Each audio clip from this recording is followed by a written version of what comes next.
Bom dia! Hoje, quarta-feira, dia 19, a nossa aula está repleta de debates bem interessantes e bastante conteúdos.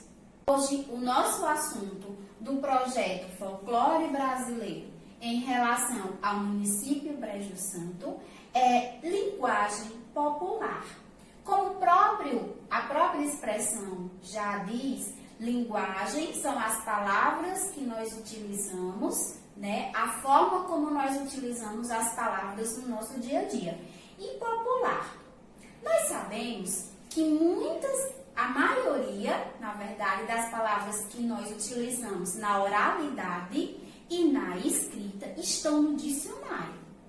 Mas vocês também sabem que muitas das palavras e expressões que nós utilizamos no nosso dia a dia, principalmente na oralidade, não estão no dicionário. Elas fazem parte da linguagem popular. Algumas delas, no decorrer do tempo, passam a fazer parte do dicionário popular. Mas vejam só, quem nunca falou um oxente? Não é mesmo? Procurem aí no dicionário. Vejam se vocês encontram essa palavra no dicionário. No dicionário? Não, porque ela faz parte da nossa oralidade.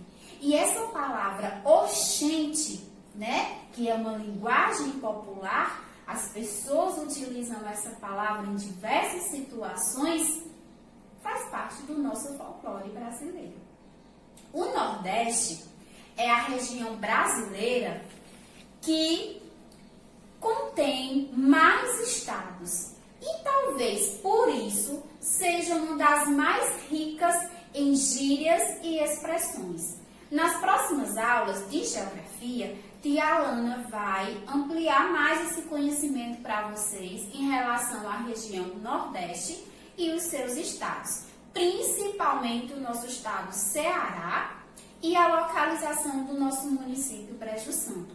Por ser uma região com muitos estados, então tem muitas gírias e muitas expressões típicas do Nordeste, que pessoas de outras regiões, de outros estados, nem sabem o que significa.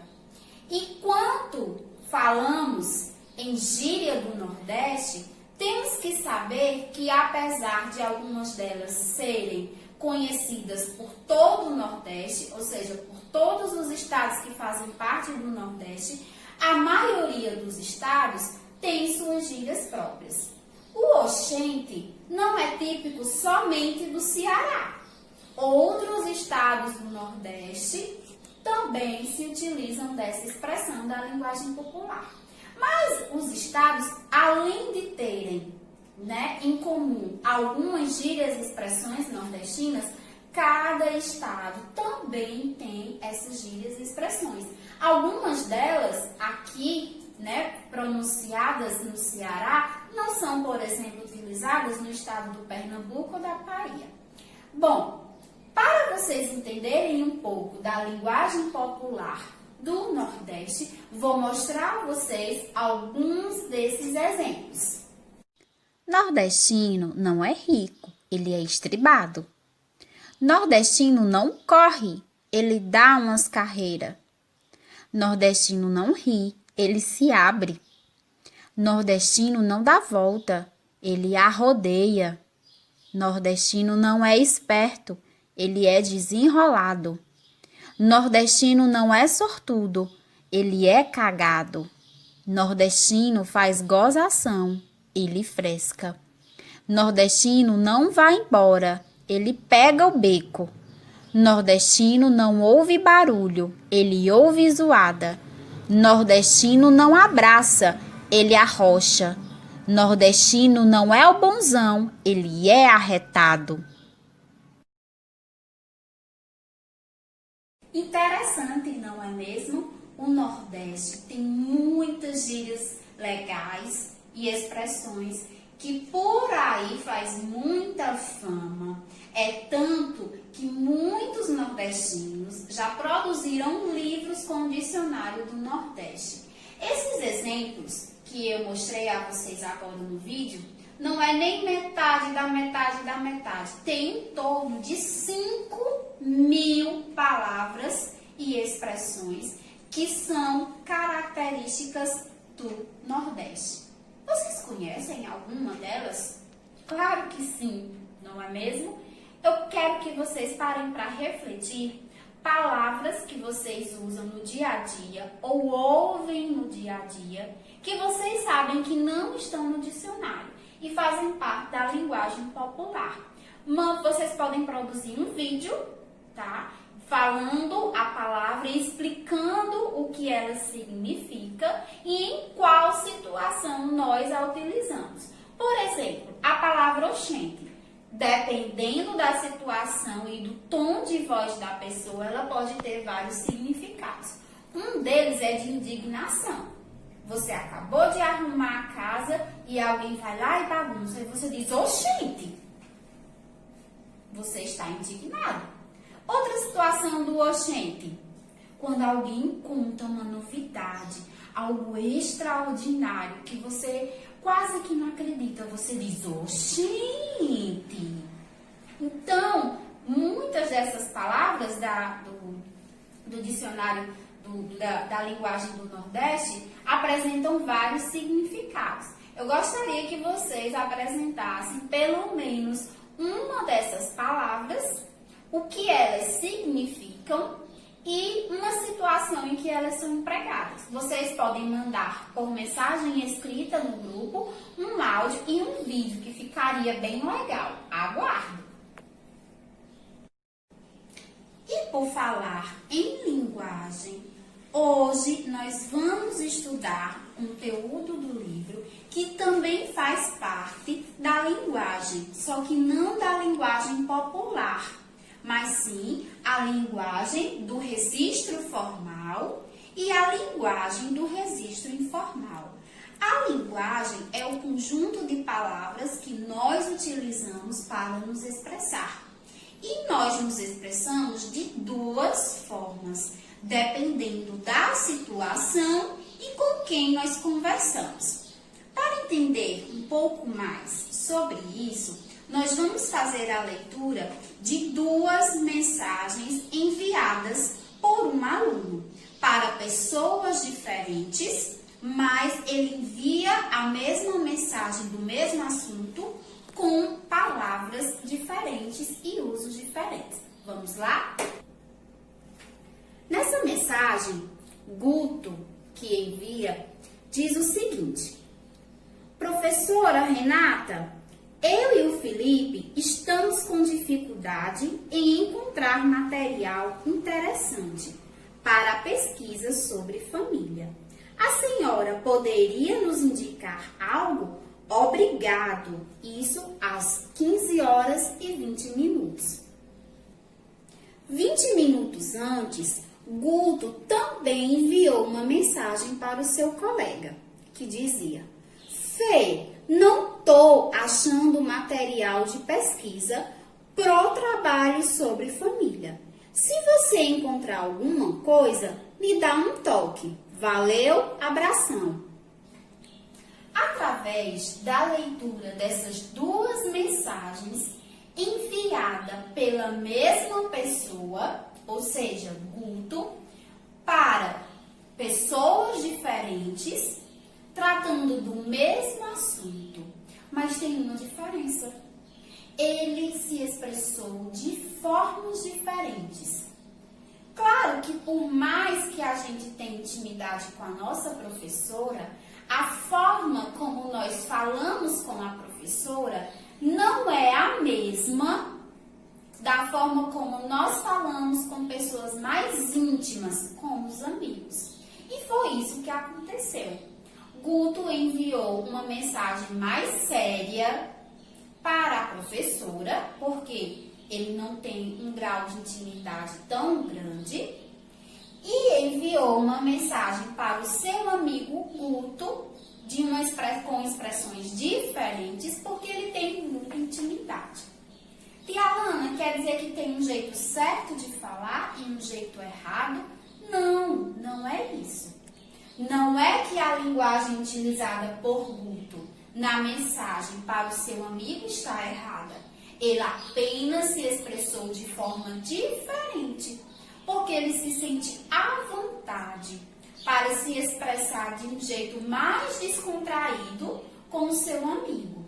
Já com a professora, ele teve que utilizar uma linguagem mais séria, não é mesmo? Vejam que a mensagem A é destinada a um amigo, enquanto a mensagem B é destinada à professora. Ambas as mensagens tratam do mesmo assunto, um pedido de ajuda em uma pesquisa. Contudo, a mensagem A foi escrita de modo mais descontraído, com apelidos, palavras reduzidas e algumas expressões informais, diferentemente da imagem B, que foi escrita de modo mais sério. Só uma observação. No livro de vocês, na página 107, o livro traz o título Registro Formal e Registro Informal. Mas na ordem das mensagens não está assim. Primeiro está o registro informal e depois o registro formal. Mas aqui está na sequência correta. Registro formal é a linguagem mais séria, porque Guto não tem tanta intimidade com a professora. Então, nesse caso, ele deve usar o registro formal. Já na mensagem que ele enviou para o seu amigo, como é uma linguagem mais descontraída, porque ele tem muita intimidade, então é o registro informal. Eu quero que vocês percebam que na linguagem utilizada por Guto, do registro informal, nós temos essa palavrinha aqui, Fê, que é o apelido do amigo dele. Por mais que a professora Renata tivesse um apelido, Guto não ia se direcionar a ela pelo seu apelido. Tem que ser algo mais sério. Professora Renata. Aqui na mensagem de Guto, ele utiliza a abreviação TO, que é muito comum nas redes sociais. Ela representa a palavra estou, que é a linguagem mais séria. E ela, na linguagem mais descontraída, é o tô. Por que é abreviada? Porque diminui. A palavra estou é maior e a palavra tô é menor. Ele também usa a abreviação, ele abreviou a palavra para o, na verdade, a expressão. No lugar de para o, ele se utilizou de pro. No caso da palavra você, ele escreveu apenas VC, também muito comum nas mensagens das redes sociais, que aqui no caso ele mandou uma mensagem provavelmente de WhatsApp. No final, ele se despede do amigo dele de um jeito mais descontraído. Ele diz, me dá um toque. O que quer dizer me dá um toque? Se o amigo dele souber a pesquisa, ele envia o assunto da pesquisa para o Guto. Me dá um toque quer dizer me dá um retorno. Então, é mais descontraído. E ele se despede. Valeu, abração. Diferente da forma como ele se despediu da professora. Obrigado, de um jeito mais sério. Então, é isso. Na linguagem, nós temos dois tipos de registro. O registro formal, que é aquele mais sério, de acordo com as regras da língua portuguesa, em situações que não são descontraídas, como, por exemplo, a fala de um juiz em um tribunal, a fala de um repórter no momento da transmissão, tem que ser uma linguagem mais séria. Então, é o registro formal. Já no ambiente conhecido, com pessoas conhecidas que você tem intimidade, você pode sim falar o registro informal, sem problema nenhum. Não existe isso de falar certo e falar errado. O importante é que haja comunicação, mas vocês têm que ter consciência de que existe a situação e as pessoas adequadas para cada registro, certo? Nada de VC, nem PRO, tá bom? Nas redações escolares, vocês devem utilizar o registro formal. Agora que nós já concluímos o nosso estudo sobre registro formal e registro informal, nós vamos realizar uma atividade. Atividades na página 108. Questão 1. Releia um trecho do diário da Serafina. Por que nós vamos reler?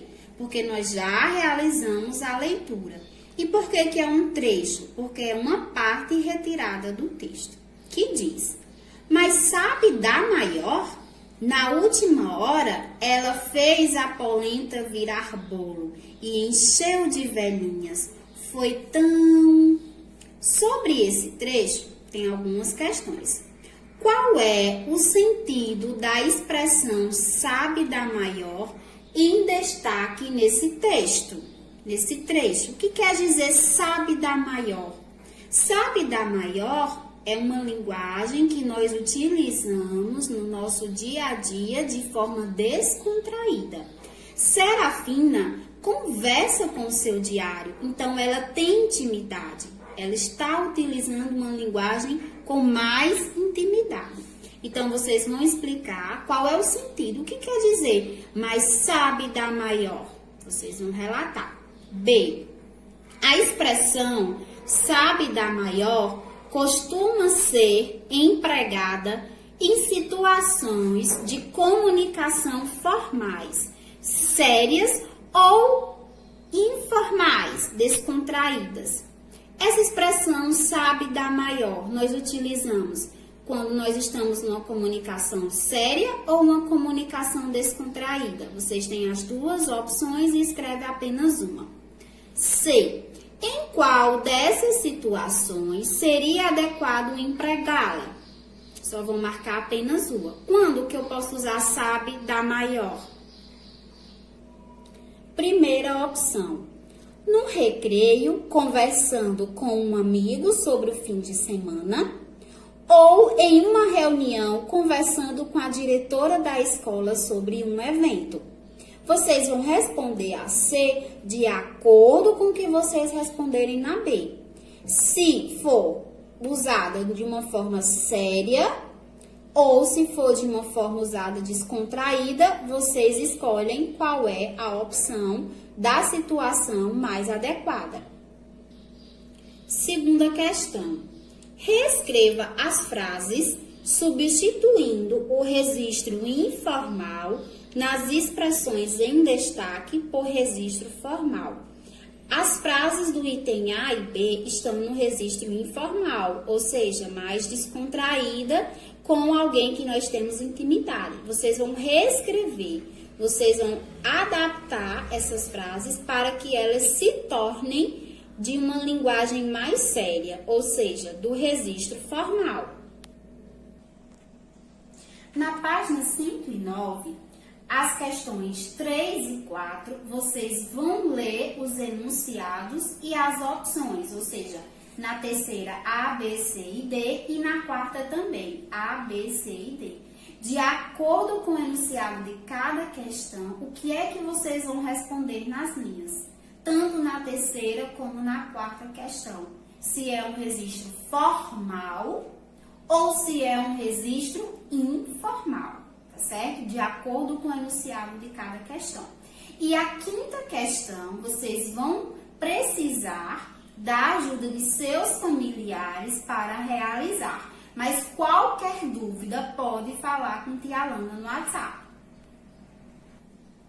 E para reforçar ainda mais o conteúdo registro formal e registro informal, vocês vão realizar a atividade do livro Caderno de Atividades, da página 39 e 40. Assim, vocês vão perceber que nós podemos nos expressar de duas formas, de acordo com a situação e de acordo com as pessoas que nós nos comunicamos. Lembrando que não existe isso de linguagem certa e linguagem errada. Existe o registro formal e o registro informal, isso na escrita. Porque na oralidade nós utilizamos também a linguagem formal e a linguagem informal. Já que nós estamos falando de registro, ou seja, o ato de escrever, nós também vamos estudar hoje algo sobre o registro, sobre a escrita. Acentuação gráfica. Acento agudo, que é o famoso tracinho que vocês chamam, e o acento circunflexo, que é o chapeuzinho, conhecido por vocês também. Quando nós praticamos a escrita, nós também temos que prestar atenção quais palavras devem ter esses acentos, para que elas fiquem totalmente corretas. Na página 110 do livro de vocês, tem a imagem de um picolé e a palavra picolé. Observem que a palavra picolé recebe o acento agudo na sua última letra, na sua última sílaba, que é a vogal E, picolé. Também tem a imagem de um bambolê e a palavra bambolê, que também recebe um acento na sua última sílaba, na vogal E, que é o acento circunflexo. Tanto na palavra picolé como na palavra bambolê foi colocado acentos. Na palavra picolé, o acento agudo, e na palavra bambolê, o acento circunflexo. No acento agudo da palavra picolé, ele indica que o som da vogal é aberto, ou seja, você abre a boca para pronunciar. Picolé, lé, é um som aberto, o é. Picolé, é um som aberto. Então, acento agudo na vogal E causa esse som aberto. Já a palavra bambolê, que também termina com a vogal E, mas há uma diferença. Mesmo essas duas palavras terminando com a vogal E, elas recebem acentos diferentes e pronúncias diferentes. Bambolê, lê, já é um som fechado. Picolé, lé, é um som aberto, acento agudo, o tracinho. Bambolê, também é o LE, mas é o acento circunflexo, então é um som fechado, o famoso chapeuzinho. Vocês vão continuar esse estudo, reforçando o que foi explicado aqui desta página e também os outros exemplos e as outras explicações que tem na página 110, certo? Vamos agora exercitar o conhecimento de vocês quando devemos usar o acento agudo e o acento circunflexo em algumas palavras. Questão 1. Todas as palavras a seguir recebem acento circunflexo, o chapeuzinho. Acentue-as e copie depois cada palavra. Todas essas palavras vão receber o acento circunflexo. O que é que vocês têm que saber e decidir?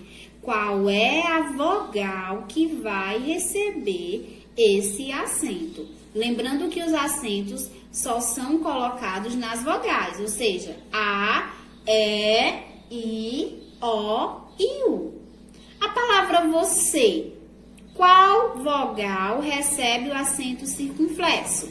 E assim vocês vão continuar a questão 1. Lê a palavra, procura identificar qual é a sílaba mais forte. E essa sílaba mais forte, que é pronunciada com mais intensidade, é a que vai receber o acento circunflexo. E vocês vão identificar a vogal da sílaba e acentuar no livro de vocês. Questão 2. Relacione cada palavra ao seu significado. Nós temos palavras bem parecidas, apenas com uma diferença, o acento. A palavra quer dizer bebe, que vem do verbo beber.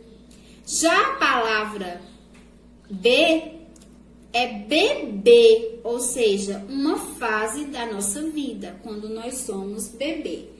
Era para ser ou dois, ou A e B, não é, turminha? O livro se confundiu um pouco. Vamos lá. A primeira frase é a ação de ingerir, de tomar algo.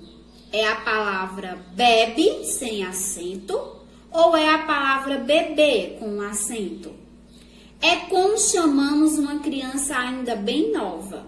E aí vocês vão numerar de acordo com o que está no livro de vocês. No livro de vocês está 1 e 2, certo? É só aqui no portal que está 1 e B. Item A da segunda questão. Quais diferenças você pode perceber entre essas palavras? Vocês vão explicar de acordo com o que vocês estão observando. Quais são as diferenças entre essas duas palavras? Item B. Agora escreva uma frase com uma das palavras acima. Vocês vão escolher ou a palavra sem acento ou a palavra com acento. E tem que escrever ela na situação adequada. Lembrando que essas duas palavras têm significados diferentes. Questão 3. Complete as frases com uma das opções entre parênteses. Isso também ocorre com outras palavras, da escrita ser a mesma e o acento diferenciar o significado.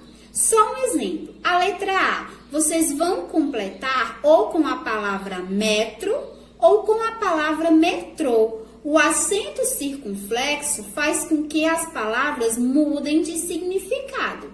Assim como a palavra saia, na letra B, que é uma das alternativas que vocês vão completar, e saía. Na letra C, vocês irão completar ou com pais ou com país. E na letra D, vocês vão completar ou com bisavô ou com bisavó. Bom, turminha, finalizamos a nossa aula de hoje. Como vocês sabem, tia Alana está disponível para tirar qualquer dúvida que surja. Bons estudos!